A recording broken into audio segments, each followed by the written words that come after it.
बिस्मिल्लाहिर्रहमानिर्रहीम। अस्सलाम वालेकुम dear students, I am Adil Razzaq. Dear students, आज हम चैप्टर नंबर 15 इलेक्ट्रोमैग्नेटिक इंडक्शन को रिव्यू करने जा रहे हैं। ये भी बहुत ही इंपॉर्टेंट चैप्टर है, लेंथी है, इसके अंदर कंटेंट ज़्यादा है। वंस अगेन इसके अंदर लॉन्ग क्वेश्चंस की भरमार है और एक्सरसाइज भी लेंथी है। एक्सरसाइज में 18 शॉर्ट क्वेश्चंस हैं और 18 न्यूमेरिकल्स। लेकिन इस चैप्टर की वेटेज बहुत ज़्यादा है, तो आप इस चैप्टर को बहुत अच्छा प्रिपेयर करके बोर्ड के अंदर बहुत ही अच्छे नंबर ले सकते हो। आपने मेरी बातों को बहुत ध्यान और तवज्जो से सुनना है। इंशाल्लाह मैं बहुत मुख्तसर टाइम में ये आपको पूरा चैप्टर रिवाइज करवाऊंगा। हम स्टार्ट करते हैं जी। सबसे पहले देखें चैप्टर नंबर 15 के अंदर हमारे पास जो है, जो पहली ही जो है लाइंस हैं, ये MCQ है। देखें ज़रा जल्दी से, हमारे पास ये जो लाइंस हैं इनको हमने अंडरलाइन करना है। डियर स्टूडेंट्स, ये देखिए जी, जो हमारे पास पहली ही लाइन है कि Oersted discovered that electric current produce magnetic field. तो ये MCQ है, पहली लाइन, इसको आपने भूलना नहीं है। उसके बाद many scientist began to look for the reverse effect. ये अगला MCQ यहाँ से बनेगा। That is to cause electric current by means of a magnetic field. कि भाई वो कहता है कि आप इलेक्ट्रिक करंट से मैग्नेटिक फील्ड तो पैदा कर सकते हैं। ये ओरिएस्टेड ने डिस्कवर किया, हम पढ़ भी चुके हैं कि मैग्नेटिक इफेक्ट ऑफ करंट। लेकिन अब वो क्या कर रहे हैं, वो रिवर्स क्या है कि भाई to cause a electric current by means of magnetic field, कि अब आप मैग्नेटिक फील्ड से इलेक्ट्रिक करंट जो है वो जनरेट करोगे। तो कहता है जी कि in 1831 Michael Faraday in England and at the same time Joseph Henry in USA observe that an EMF set in a conductor when it moves across a magnetic field. कि जब भी आप एक कंडक्टर को मैग्नेटिक फील्ड के across move करते हो तो एक इंड्यूस्ड EMF पैदा होती है। If the moving conductor was connected to a sensitive galvanometer it would show an electric current flowing through the circuit as long as conductor is kept moving in the magnetic field. The EMF produced in the conductor is called induced EMF and the current generated is called the induced current. तो इस phenomena को बोलते हैं electromagnetic induction. तो ये important lines MCQ में आ सकती हैं और यहाँ पर डेफिनेशन आ सकती है कि आप बताएं कि इंड्यूस्ड EMF क्या होती है। ठीक है, तो इंड्यूस्ड EMF की डेफिनेशन भी आपको आ सकती है। ये आपने यहाँ से पढ़ लेनी है कि भाई ये है द EMF, यहाँ से स्टार्ट होती है डेफिनेशन। ओके, यहाँ तक। तो इसके बाद हम आगे बढ़ते हैं कि भाई इंड्यूस्ड EMF पैदा ही कब होती है। तो मेन कंसेप्ट यहाँ पर किसका है, मैग्नेटिक फ्लक्स का। कि भाई जब भी मैग्नेटिक फ्लक्स चेंज होगा तो एक इंड्यूस्ड EMF आएगा और वो जो इंड्यूस्ड EMF है उसने एक इंड्यूस्ड करंट लेके आना है। तो ये आपने यहाँ से जो बातें याद रखनी है वो ये देखिए, ये पैराग्राफ, द इंड्यूस्ड करंट। यहाँ पर इंड्यूस्ड करंट की डिपेंडेंस है। ये इंड्यूस करंट किस पे डिपेंड कर रहा है, स्पीड पर with which conductor moves and upon the resistance of the loop. तो ये है dependence of induce current, dependence of induce current. ये आपको MCQ में आ सकता है, शॉर्ट क्वेश्चन में आ सकता है। ठीक है, इसके बाद जी, if we change the resistance of the loop by inserting different resistors in the loop and move it across a magnetic field with the same speed every time, we found that the product of induced current and the resistance of loop remains constant. इसका मतलब क्या है, इसका मतलब ये है कि जो induced EMF है वो रेजिस्टेंस पे डिपेंड नहीं करती। यही एक्सरसाइज का पहला शॉर्ट क्वेश्चन है कि आपने बताना है कि क्या इंड्यूस्ड EMF रेजिस्टेंस पे डिपेंड करती है। तो आपने कहना है नहीं, इंड्यूस्ड करंट रेजिस्टेंस पे डिपेंड करता है। और कैसे करता है, inversely proportional. The constant is induced EMF, ये आप देख सकते हैं। The constant is induced EMF। The induced EMF leads to an induced current when the circuit is closed. Very much important concept कि इंड्यूस्ड करंट कब आता है। तो इंड्यूस्ड करंट के लिए शर्त ये होती है कि सर्किट क्लोज हो। ठीक है, बहुत से ऐसे प्रोसेस हैं, ऐसे फिनोमिना हैं कि जहाँ पर इंड्यूस्ड EMF तो होती है लेकिन इंड्यूस्ड करंट नहीं होता। तो इंड्यूस्ड करंट के लिए मेन शर्त क्या है, सर्किट का क्लोज होना। The current can be increase, how can we increase the magnitude of current. ये शॉर्ट क्वेश्चन में आ सकता है कि मैं लिख भी देता हूँ, how can we increase magnitude of current. कि मैग्नीट्यूड ऑफ करंट जो है ये आप किस तरह से इंक्रीज कर सकते हो। तो ये MCQ भी आ सकता है। Using a stronger magnetic field moving the loop faster replacing the coil by a coil of many turns. अब ये देखें, यहाँ पर अब आपको वो सिखा रहा है कि भाई लाजमी नहीं होता कि आप कॉइल को मूव करवाओ। वो कहता है आप मैग्नेटिक फील्ड को मूव करवा सकते हैं। मतलब यहाँ पर एक नया मेथड आपको सिखाया गया इस पैराग्राफ के अंदर। और फिर क्या कह रहा है, ये लाइन बहुत इंपॉर्टेंट है कि thus it can be concluded that it is the relative motion of loop and the magnetic that causes the induced EMF. तो ये है जी मेन रीज़न। मैं यहाँ लिख देता हूँ कि रीज़न ऑफ इंड्यूस्ड ईएमएफ, ये यहाँ पे इंक चेंज करते हैं, रीज़न ऑफ इंड्यूस्ड ईएमएफ कि भाई इंड्यूस्ड ईएमएफ पैदा होने की मेन रीज़न के, तो रीज़न क्या है कि भाई दर हकीकत ये रिलेटिव मोशन है। ये रिलेटिव मोशन क्या करती है, ये मैग्नेटिक फ्लक्स को चेंज करती है। तो जब भी मैग्नेटिक फ्लक्स टाइम के साथ चेंज होता है तो इंड्यूस्ड ईएमएफ आ जाती है, ये आपने भूलना नहीं, ठीक है। उसके बाद देखें ज़रा यहाँ पर, in fact this relative motion changes the magnetic flux through the loop. देखें जी मेन कंसेप्ट के भाई मैग्नेटिक फ्लक्स चेंज होने से इंड्यूस्ड ईएमएफ आती है, ठीक है। Therefore we can say that it is the induced EMF in, we can say that an induced EMF is produced in a loop if the magnetic flux through it changes. तो ये main concept है कि भाई induced EMF कब आएगा, जब magnetic flux change होगा। ये एमसीक्यू है, ये लाइन बारह दफ़ा बोर्ड में आ भी चुकी है। The greater the rate of change of flux the larger is the induced EMF, कि भाई जितना ये वाला रेट ज़्यादा होगा उतना इंड्यूस्ड ईएमएफ भी क्या होगा, ज़्यादा आएगा। तो ये कुछ और मेथड्स हैं यहाँ पर आप देख सकते हो। तो ये आपने ये तमाम मेथड्स आपने पढ़ लेने हैं लाइन बाय लाइन। ये एमसीक्यू आ सकता है, शॉर्ट क्वेश्चन में आ सकता है कि किन मेथड्स के ज़रिए जो है वो इंड्यूस्ड ईएमएफ पैदा किया जा सकता है। तो ये ज़्यादा इंपॉर्टेंट है ये वाला, ये कि बाय चेंजिंग करंट आप मैग्नेटिक फ्लक्स रिलेटिव मोशन के अलावा भी आप पैदा करवा सकते हैं बाय चेंजिंग करंट। अब यहाँ पर असूल सुन लें, हमें पता है कि मैग्नेटिक फील्ड जो है वो डायरेक्टली प्रोपोर्शनल है करंट के, और जो करंट है ये इन्वर्सली प्रोपोर्शनल है किसके, रेजिस्टेंस की। तो अगर आप रेजिस्टेंस चेंज करते हैं तो करंट कम ज़्यादा होगा। अगर करंट कम ज़्यादा होता है तो मैग्नेटिक फील्ड कम ज़्यादा होती है। अगर मैग्नेटिक फील्ड कम ज़्यादा होगी तो मैग्नेटिक फील्ड से मैग्नेटिक फ्लक्स में चेंज आएगा, और जब मैग्नेटिक फ्लक्स में चेंज आएगा तो इंड्यूस्ड ईएमएफ आ जाएगा। तो याद रखना है कि सिर्फ रिलेटिव मोशन नहीं, हम इंड्यूस्ड ईएमएफ पैदा कर सकते हैं बाय चेंजिंग करंट। इसके बाद अगर हम बात करें तो हमारे पास है मोशनल ईएमएफ। ये जी इम्पोर्टेंट लॉन्ग है, ये याद रखिएगा, शॉर्ट क्वेश्चन में भी आ सकता है और इससे रेलेवेंट न्यूमेरिकल्स भी हैं, ठीक है। एग्जाम्पल न्यूमेरिकल एक कंप्लीट पैकेज है ये सवाल, ठीक है। तो यहाँ पर क्या है कि इसकी स्टेटमेंट आ सकती है, डेफिनेशन के भाई मोशनल ईएमएफ क्या होती है। The EMF induced by the motion of a conductor across magnetic field is called motional EMF. ये आपने डायग्राम बनानी है, ये आपने डेरिवेशन करनी है यहाँ पर। ये तो ये डेरिवेशन बड़ी इंपॉर्टेंट है। यहाँ पर याद रखिएगा कि जब कंडक्टर मूव करता है तो यहाँ पर एक इलेक्ट्रोमैग्नेटिक इक्विलिब्रियम क्रिएट होता है, इलेक्ट्रोमैग्नेटिक इक्विलिब्रियम। तो इलेक्ट्रोमैग्नेटिक इक्विलिब्रियम से फिर हमारे पास जो है वो मोशनल ईएमएफ को हम डिराइव करते हैं। हम कहते हैं कि यहाँ पर जो मैग्नेटिक फोर्स है Fm, it should be equal to electric force Fe। ये आप देख भी सकते हो यहाँ पर, ये इसने ये चीज़ समझाई हुई है। तो यहाँ से क्या बनता है, फिर यहाँ से हमारे पास जो है वो ये डेरिवेशन इजीली जो है वो हो सकती है। इसके बाद जनाब इसका मैथमेटिकल फार्मूला ये आपके सामने है, ये E is equal to VBL sine theta. फिर ये पैराग्राफ आपने इसको अच्छी तरह से पढ़ना है। इसके अंदर यही बात बताई गई है कि जो इंड्यूस्ड ईएमएफ है ये क्या करेगा, ये अपने कॉस को अपोज करता है, ठीक है। नेगेटिव साइन ये शो कर रहा है। फिर जी ये एग्जाम्पल है, ये एग्जाम्पल आपको एमसीक्यू में आ सकती है। ये इंटरेस्टिंग इन्फॉर्मेशन ये एमसीक्यू में आ सकता है, ये आपने अच्छी तरह से इसको पढ़ना है लाजमी, ये एमसीक्यू में आता होता है इंडक्शन, ठीक है जी। उसके बाद हम आगे बढ़ते हैं फैराडे लॉ, ये भी इंपॉर्टेंट 3 लॉन्ग है, ये भी आ सकता है।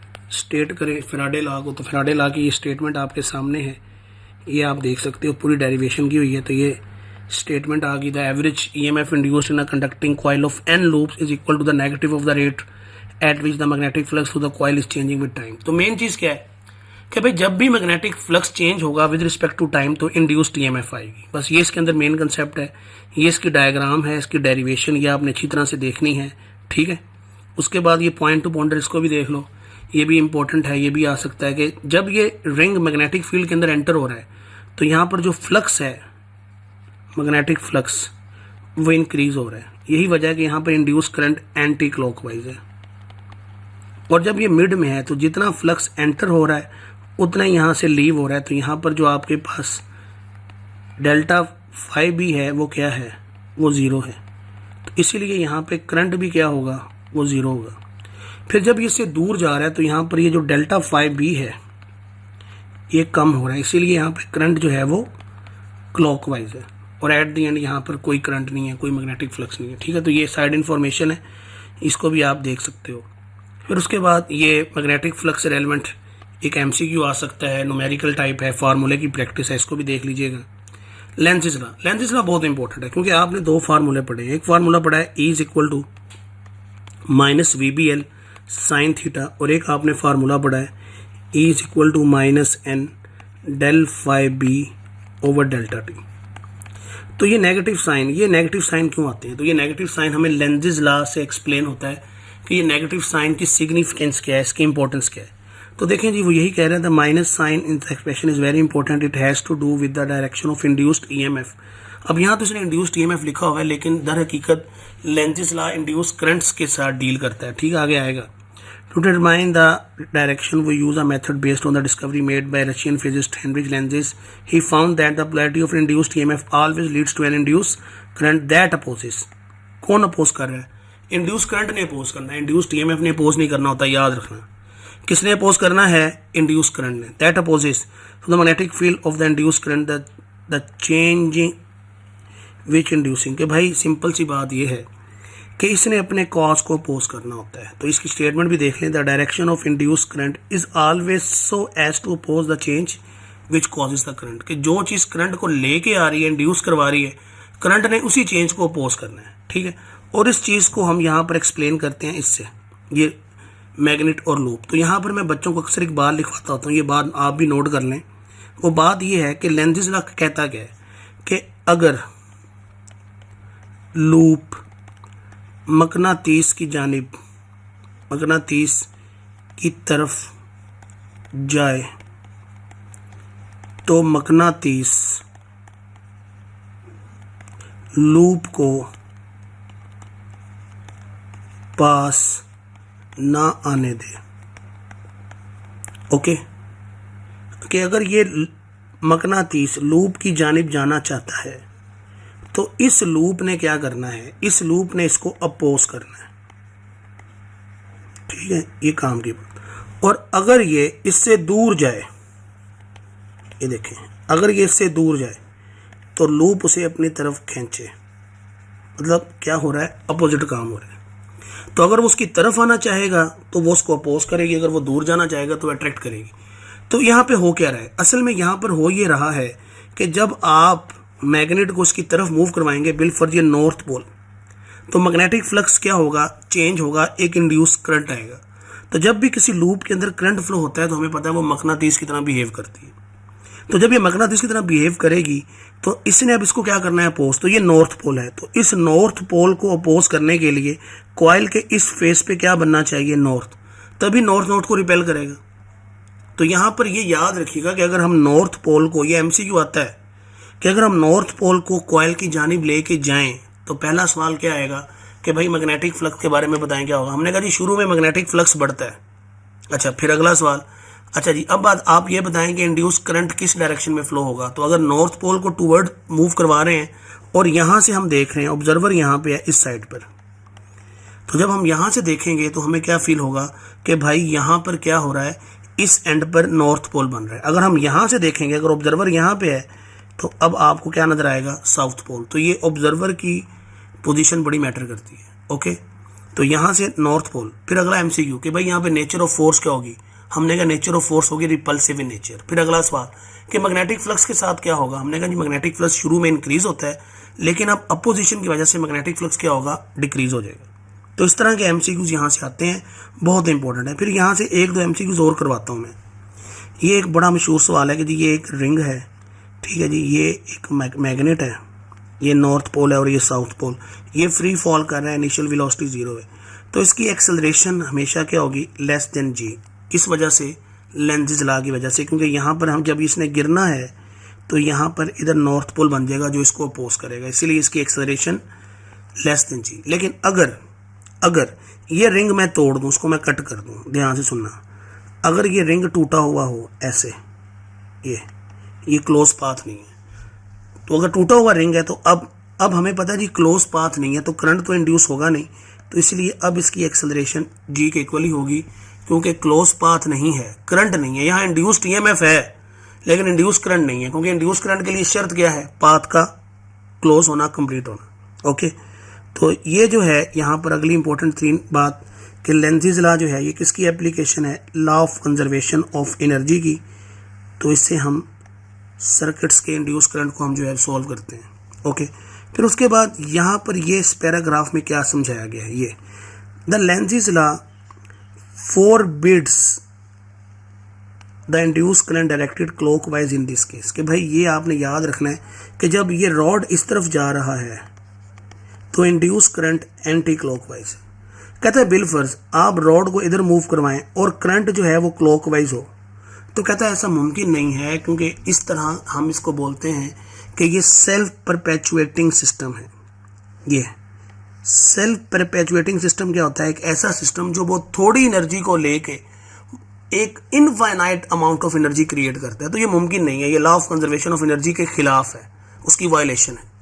ठीक है, तो अगर हम ये एज्यूम करें, हम नेगेटिव साइन को एज्यूम ना करें, ये सवाल ऐसे आता है कि भाई जस्टिफाई करें कि लेंज़ीज़ लॉ जो है ये law of conservation of energy की एप्लीकेशन है, तो आपने कहना जी अगर हम नेगेटिव साइन को कंसिडर नहीं करते तो फिर क्या होगा, एक सेल्फ परपेचुएटिंग सिस्टम बन जाता है जो कि वायलेशन है law of conservation of energy की, कि आपने थोड़ी सी एनर्जी दी, उस थोड़ी सी एनर्जी ने एक ever increasing ever lasting energy create करना शुरू कर दी। ऐसा मुमकिन नहीं है। ठीक है, ये बिल्कुल इसकी छोटी सी मिसाल ऐसी है कि आप मोटरसाइकिल के अंदर 100 रुपये का पेट्रोल डलवाएं और आप ये ज्यूम करें ये क़यामत तक कभी ख़त्म ही नहीं होगा। तो 100 का पेट्रोल डलवाया है, जितनी एनर्जी है उतनी ही इस्तेमाल होनी है, उससे ज़्यादा बढ़ नहीं सकती। ठीक है, तो ये इसके अंदर कंसेप्ट है। म्यूचुअल इंडक्शन एक ऐसा फिनोमिना कि जिसके अंदर आप प्राइमरी कॉइल का करंट चेंज करके सेकेंडरी कॉइल के अंदर इंड्यूस्ड ईएमएफ लेके आते हैं।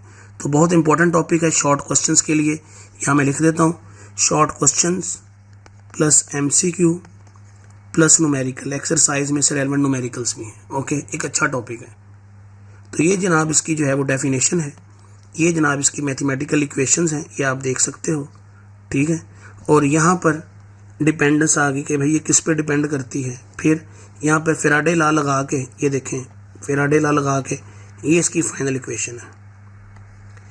तो इसका जो यूनिट है एम, ये कांस्टेंट है, इसका यूनिट होता है हेनरी, जो कि बराबर होता है वोल्ट सेकंड पर एम्पेयर के, जो कि बराबर है ओम सेकंड के। तो ये यूनिट बड़ा इंपॉर्टेंट है। ठीक है, उसके बाद यहाँ पर उसने जो है वो 1 हेनरी को डिफाइन किया हुआ है, ये एम की फॉर्म में लिखा हुआ है इसको, तो आपने इसको भी देखना है, ये इंपॉर्टेंट है। ठीक है, एग्जाम्पल सारी करो भाई, एग्जाम्पल से ये है कि फार्मूला की प्रैक्टिस हो जाती है, पता चलता है कि फार्मूला कैसे है। और ये एग्जाम्पल जो है वो इम्पोर्टेंट है, ये भी इसको देख लीजिएगा। आगे बढ़ते हैं सेल्फ इंडक्शन। तो ये एक ऐसा फिनोमिना है कि जिसके अंदर एक ही कॉइल के अंदर आप करंट चेंज करके उसी कॉइल के अंदर इंड्यूस्ड ईएमएफ लेके आते हैं। तो जो सेल्फ इंड्यूस्ड ईएमएफ है उसको हम बैक ईएमएफ भी बोलते हैं, इससे रेलेवेंट ये एमसीक्यू है। ये इक्वेशन बड़ी इंपॉर्टेंट है, न्यूमेरिकल में इस्तेमाल हो रही है।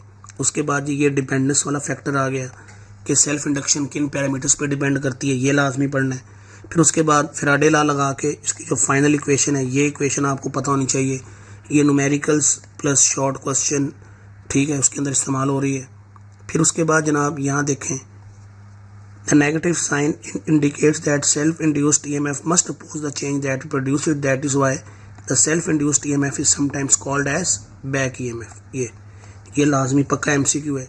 उसके बाद जी यहाँ पर ये भी बहुत इंपॉर्टेंट है, because of their self inductance coils of wire are known as inductors and widely use in electronics, in alternating currents inductor behave like resistors. ठीक है, ये एग्जाम्पल भी इंपॉर्टेंट है और ये एग्जाम्पल पास्ट पेपर में आ चुकी है। ठीक है, ये 2 हेनरी तक इसका जवाब जो है ये आ चुका है, यहाँ तक ये देखें। ठीक है, एमसीक्यू में भी आ सकता है, तो इस एग्जाम्पल को अच्छी तरह से देख लेना। आगे बढ़ते हैं जी, energy store inductor, most important law, सबसे ज़्यादा दफ़ा रिपीट होने वाला, मोस्ट रेपिटेटिव लॉन्ग क्वेश्चन, कि ये इस चैप्टर के अंदर से ये सवाल सबसे ज़्यादा दफ़ा रिपीट हुआ है। ठीक है, तो सम टाइम्स ये लॉन्ग में नहीं आता, तो शॉर्ट क्वेश्चन में ये वाला जो है इसकी डेरिवेशन आ जाती है। ये मैं देता होता हूँ अक्सर अपने स्टूडेंट्स को, prove that UM is equal to 1/2 LI square. यहाँ पर जो बात याद रखनी है वो ये है कि इंडक्टर एनर्जी स्टोर करता है अपनी मैग्नेटिक फील्ड के अंदर। किसके अंदर? B के अंदर, इंडक्टर। और जो कैपेसिटर होता है वो इलेक्ट्रिक फील्ड के अंदर एनर्जी स्टोर करता है। तो ये MCQ आता होता है अक्सर, ठीक है, तो भूलना नहीं है। उसके बाद जी ये थोड़ी लॉन्ग डेरिवेशन है इसकी। ये इक्वेशन बहुत इंपॉर्टेंट है इंडक्टेंस की, यहाँ लिख देता हूँ L is equal to mu not N square AL। ये जो न्यूमेरिकल में भी इस्तेमाल हो रही है और ये वैसे भी आनी चाहिए, इक्वेशन बहुत इंपॉर्टेंट है। उसके बाद जनाब ये आपके पास जो फार्मूला आ गया है ये है जी energy store in inductor in terms of magnetic field. ये है जी इन टर्म ऑफ B, और ये इसके बाद है एनर्जी डेंसिटी। ये भी बहुत इंपॉर्टेंट फार्मूला है।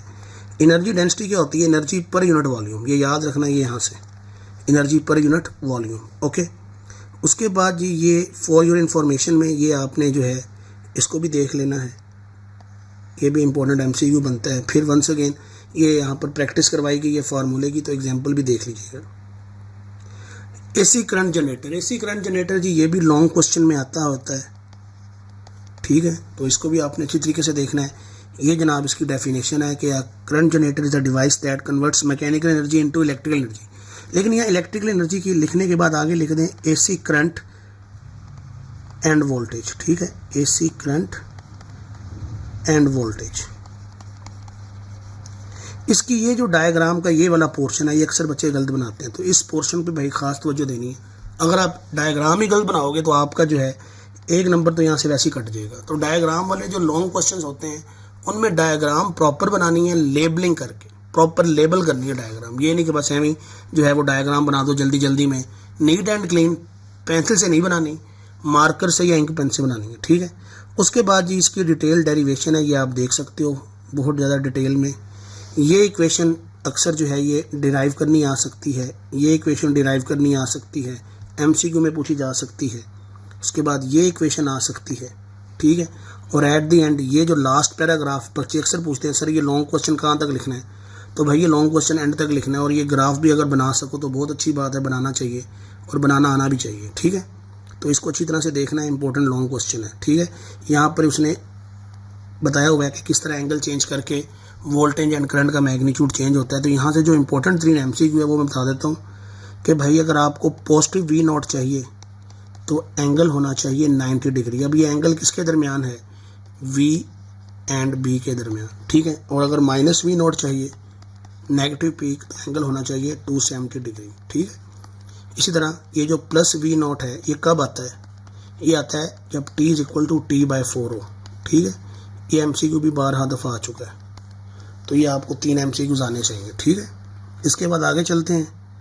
ये side information my favourite MCQ के Faraday's homopolar generator with which he was able to produce a continuous induce current. तो कौन सा जनरेटर था? होमोपोलर, ठीक है जी, बाइपोलर नहीं, ठीक है। उसके बाद ये एग्जाम्पल सारी करनी है इस चैप्टर की, कोई छोड़नी नहीं है। DC जनरेटर, अब AC और DC जनरेटर में फ़र्क किसका होता है कि DC जनरेटर में जो आउटपुट है वो DC करंट है, ये AC ये होता है इस तरह से और DC ये होता है। AC की फ्रीक्वेंसी पाकिस्तान में कितनी है? 50 हर्ट्ज़, जबकि जो DC है इसकी जो फ्रीक्वेंसी है वो होती है 0, ठीक है, ये आपने भूलना नहीं। और अब DC के अंदर मेन चीज़ क्या है कि in 1834 William Sturgeon invented a simple device called a commutator that prevents the direction of current from changing. तो ये मेन चीज़ है। देयरफॉर DC और AC की कंस्ट्रक्शन सेम है with the difference that slip rings are replaced by split rings. Main बात यही है। बाकी ये जनाब आपने इसको रीड कर लेना है, शॉर्ट क्वेश्चन में आ सकता है। ये टॉपिक अक्सर बच्चे हमसे कहते हैं सर ये टॉपिक हमें समझ नहीं आता, इस टॉपिक को बता दें, इसमें लिखना क्या है, करना क्या है। तो ध्यान से मेरी बातें सुननी है, बहुत ही ध्यान से। और वो बात ये है कि कभी आपने जनरेटर अगर चलता हुआ देखा हो तो जनरेटर के साथ क्या होता है, उसके साथ लोड अटैच किया जाता है। लोड क्या होता है? जो एक्सटर्नल सर्किट है जिसको आपने चलाना है, पंखे हैं, लाइटें हैं, ये एक्सटर्नल जो सर्किट होता है उसको लोड बोलते हैं। अब जब जनरेटर को आप स्टार्ट करते हैं, जनरेटर के ऊपर आप लोड डालते हैं तो जनरेटर जो जिसकी उतनी उसकी रेटिंग है उसके मुताबिक तो वो चलता है। लेकिन जैसे ही आप उसको ओवरलोड, अब ओवरलोड का मतलब क्या है? ओवरलोड का मतलब यह है कि जनरेटर आपको 100 एम्पेयर करंट दे सकता है बिलफर्ज, और आप उससे 110 एम्पेयर लेना चाहें तो ये ओवरलोडिंग है। कि भाई एक चीज़ बनी ही 100 के लिए है और आप उससे 110 एम्पीयर ले रहे हैं, तो ये ज्यादती है, ये ओवरलोडिंग। अच्छा, फिर होता क्या है, कॉमन प्रैक्टिस क्या है कि जब भी जनरेटर ओवरलोड होगा, उसके ऊपर आप लोड ज़्यादा डालेंगे तो जनरेटर की साउंड चेंज हो जाती है। जनरेटर की साउंड क्यों चेंज होती है? क्योंकि उसके अंदर बैग मोटर इफेक्ट आ जाता है। बैग मोटर इफेक्ट क्या होती है कि कॉइल ने चलना है एंटी क्लॉकवाइज डायरेक्शन में, मिसाल दे रहा हूँ, ठीक है, उसका आरपीएम रेवोल्यूशन पर मिनट बिल फर्ज वो है जी 100। अब जब लोड बढ़ता है, ओवरलोडिंग होती है, तो ये क्या करता है, ये कॉइल को उल्टी डायरेक्शन में घुमाने की कोशिश करता है, बैक मोटर, उल्टी मोटर, समझ आई? तो अब उल्टी मोटर तो नहीं होती, ये नहीं कि वो जो है वो उल्टी दिशा में, उल्टी डायरेक्शन में घूमना शुरू हो जाए। होता ये है कि उसकी आरपीएम कम हो जाते हैं, मतलब 100 आरपीएम है, तो अब आरपीएम हो गए हैं कितने, 80। तो आपको वाज़ेह फ़र्क नज़र आता है कि उसकी साउंड में चेंज आ गया है, जनरेटर की साउंड चेंज हुई है। और अगर ओवरलोडिंग बरकरार रहे तो जनरेटर बंद हो जाता है। अच्छा, अब इस कंडीशन से बचना कैसे है? वो कहता है कि देखें, अगर आपने ज़्यादा करंट लेना है तो आपको एनर्जी भी ज़्यादा देनी पड़ेगी। अब जनरेटर में एक दफ़ा हमने डीजल पेट्रोल डाल दिया, एनर्जी क्या है, कांस्टेंट है, तो अब जितनी एनर्जी आपने दी थी आप उसी के हिसाब से लोड डाल सकते हैं, उससे ज़्यादा लोड नहीं डाल सकते। तो यही बात यहाँ पे लिखी हुई है एंड पे, जरा इसको देखिएगा। That means more mechanical energy is required to keep the coil rotating with constant angular speed, this is the agreement with the law of conservation of energy. और ये देखें, the energy consumed by the load must come from the energy use to derive the turbine, कि भाई जितनी energy तुमने दी है उतनी energy ही इस्तेमाल होनी है, उससे आगे नहीं हो सकती। तो ये बैक मोटर इफेक्ट है कि लोड बढ़ाओगे तो क्या होगा, वो बैक मोटर इफेक्ट आएगा, जिसकी वजह से आपको ज़्यादा मैकेनिकल एनर्जी देनी पड़ेगी, वो आप देते नहीं हो, जनरेटर जो है वो बंद हो जाता है। DC motor, DC motor very much important, एक ऐसी device which converts electrical energy into mechanical energy. उसके बाद इसका वर्किंग प्रिंसिपल है torque on a current carrying conductor uniform magnetic field, ये आप देख सकते हो। तो डीसी जनरेटर और डीसी मोटर की कंस्ट्रक्शन सेम है, लेकिन सिर्फ इनपुट और आउटपुट का फ़र्क है, ठीक है। उसके बाद यहाँ पर जो इंपॉर्टेंट चीज़ है वो ये है, ये इसको आपने देखना है कि if the current in the coil were all the time in same direction the torque on it would be reverse after each half revolution. ये एमसीक्यू आता है, each half revolution. But at this moment commutator reverses the direction of current that keeps the torque always in the same sense. A little problem arises due to the use of commutator that the torque vanishes each time the current changes direction. This creates jerks in the smooth running of the armature. However, the problem is overcome by using more than one coil round soft iron. ठीक है जी, तो ये जनाब इसका problem है कि भाई हर आधे चक्कर के बाद टॉर्क गायब हो जाती है, मिसिंग हो जाती है, तो उसको हल करने के लिए नंबर ऑफ टर्न्स बढ़ा दो आप, ठीक है। ये last paragraph very much important for MCQs and short question. The magnetic field in the motor is provided by a permanent magnet or electromagnet. The windings of the electromagnet are usually called the field coils. ये MCQ आएगा। अगला, the field coils may be in series or in parallel. तो ये last paragraph important है। Back EMF effect in Motors, generators में क्या होता है, जनरेटर्स में होती है बैक मोटर, और मोटर्स में क्या होती है बैक EMF इफेक्ट। अब बैक EMF इफेक्ट का मतलब क्या है कि भाई ये एक मोटर है, ये इसकी कॉइल्स हैं, ये ऐसे करके, ठीक है, ये आपने जनाब इनको कोई पोटेंशियल दिया हुआ है, ये जी आपके पास एक V वोल्ट, तो यहाँ पर इंडक्टर्स है, तो यहाँ पर क्या होगा, एक सेल्फ इंड्यूस्ड EMF पैदा होगा जिसने अपने कास्ट को क्या करना है, अपोज। तो यहाँ पर जो नेट पोटेंशियल होता है वो क्या होता है, V माइनस E, और करंट जो है वो I फ्लो हो रहा है और इसकी जो है रेजिस्टेंस R है, तो ये बन जाता है IR। तो ये इंपॉर्टेंट फार्मूला है, इससे न्यूमेरिकल सॉल्व हो रहे हैं, एग्जाम्पल सॉल्व हो रही है, तो यही बात उसने लिखी हुई है, ये आपने पढ़ना है। फिर यहाँ पर ये लाइन टू लाइन, ये आपने एक एक लाइन पढ़नी है, फिर कह रहा हूँ बहुत ही इंपॉर्टेंट है ये MCQ के लिए, MCQ प्लस शॉर्ट क्वेश्चन के लिए बहुत ही इंपॉर्टेंट है, आता है यहाँ से MCQ और 12 दफ़ा है, ठीक है। ये करंट की इक्वेशन ये आ सकती है, ये फार्मूला टर्मिनल पोटेंशियल डिफरेंस का। When the motor is just started, ये देखें, back EMF almost zero and hence a large current passes through the coil, ये MCQ है। As the motor speeds up the back EMF increases. अब देखो गौर से, हमें पता है कि बैक EMF जो है वो ओमेगा के डायरेक्टली प्रोपोर्शनल, यही वजह है कि जो जो स्पीड बढ़ेगी बैक EMF भी बढ़ेगी, करंट कम होता जाएगा, and the current becomes smaller and smaller. However the current is sufficient to provide torque on the coil to drive the load to overcome the losses due to friction. अगली बात बहुत important है, मैं change कर रहा हूँ ink. If the motor is overloaded it slows down, बहुत important बात, जब मोटर ओवरलोड होती है तो वो स्लो डाउन हो जाती है, ठीक है। Consequently the back EMF decreases, ये एमसीक्यू है कि जब मोटर ओवरलोड होगी तो बैक ईएमएफ क्या होगी, डिक्रीज हो जाएगी। And allows motor to draw more current, अगला एमसीक्यू कि जब मोटर ओवरलोड होती है तो करंट क्या होता है, मोर करंट ड्रॉ होता है। If the motor is overloaded beyond it's limit the current would be so high it में बर्न आउट द मोटर, वो मोटर की वाइंडिंग जला देते हैं। यही वजह है कि हीटिंग इफेक्ट की वजह से गर्मियों में ज़्यादातर ये मोटरों की वाइंडिंग शाइंडिंग जल जाती है। वजह क्या है, हीटिंग इफेक्ट। उसके बाद ये भाई एग्जाम्पल है, ये एग्जाम्पल भी आ सकती है, इसको अच्छी तरह से देखना है आपने। Transformer very important long, very important long, और बारहा दफ़ा ये आया भी है। तो इस चैप्टर के अंदर एनर्जी स्टोर इंडक्टर, ट्रांसफार्मर, इन दो को अच्छी तरह से देखना है, मतलब इनके ज़्यादातर आने के चांसेस हैं। ट्रांसफार्मर डिटेल नोट है जी, यहाँ पर ये देखें जी इसकी वर्किंग इक्वेशंस, फिर ये टर्न रेशो ये आपको आनी चाहिए, ये जो बनती है टर्न रेशो। फिर उसके बाद जी ये step up transformer, step down transformer, इनकी डेफिनेशन ये 9th में पढ़ी हुई है, ये आ सकती है। उसके बाद जी ये आइडियल ट्रांसफार्मर है, ये आ सकता है आपको, आइडियल ट्रांसफार्मर क्या होता है।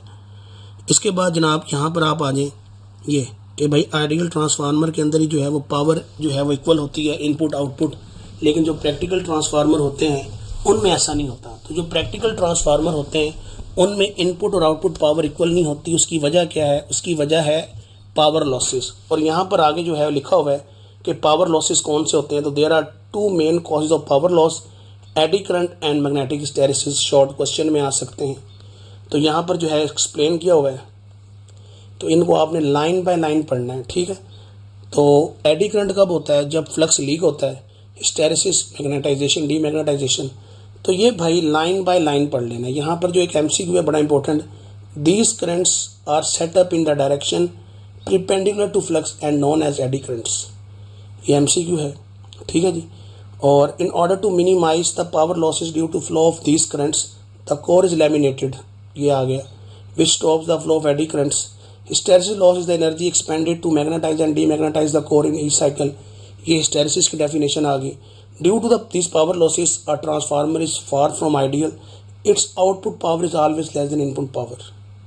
ये important MCQ है, ये efficiency का फार्मूला। फिर how to increase efficiency, efficiency कैसे increase की जाती है, ये बहुत important MCQ है, ठीक है जी। ये short question भी आ सकता है, ठीक है। how to increase the efficiency, ठीक है। तो ये आपने याद रखना है सवाल। उसके बाद जी ये आपके पास एग्जाम्पल है, इस एग्जाम्पल को देख लीजिएगा ट्रांसफार्मर की। ये चैप्टर एंड हो गया है। ज़रा इसके मैं आपको इम्पोर्टेंट शॉर्ट क्वेश्चन बता दूं। पहला सवाल इम्पोर्टेंट है, ये सबसे ज़्यादा दफ़ा आया है, 5वां, बहुत अच्छी तरीके से करना है इसको। आगे चलें, ये सवाल बड़ा इम्पोर्टेंट है। ये जो है 10वां सवाल मैंने आपको बताया कि ये बहुत ज़्यादा इम्पोर्टेंट है। उसके बाद जी 12वां सवाल बहुत इम्पोर्टेंट है। उसके बाद हम बात करें जो 13, ठीक है जी। नेक्स्ट आ जाए तो यहाँ पर ये 17। न्यूमेरिकल्स की बात की जाए तो आपके पास न्यूमेरिकल जो है 4, 5, 6, 8, ये तीनों न्यूमेरिकली इंपॉर्टेंट हैं जनरेटर के, इनमें से कोई एक आता है। 14, 15, और अगर मुश्किल की बात करें तो ये वाला टफ है थोड़ा सा, ये भी बहुत दफ़ा आया है, 18वां। तो डियर स्टूडेंट, ये था जी हमारा आज का लेक्चर, जिसके अंदर हमने चैप्टर नंबर 15 को रिव्यू किया है। बहुत इंपॉर्टेंट चैप्टर है। इस वीडियो लेक्चर को बार बार देखिएगा, दोस्तों के साथ शेयर भी करें। कुछ चीज़ डिस्कस करनी हो तो भाई कमेंट सेक्शन में ज़रूर किया करें, अपना कीमती फीडबैक लाजमी दिया करें, ठीक है। और इस चैप्टर को अच्छी तरह से देख लेना आपने। अपना ख्याल रखिएगा। अल्लाह हाफिज़, टेक केयर।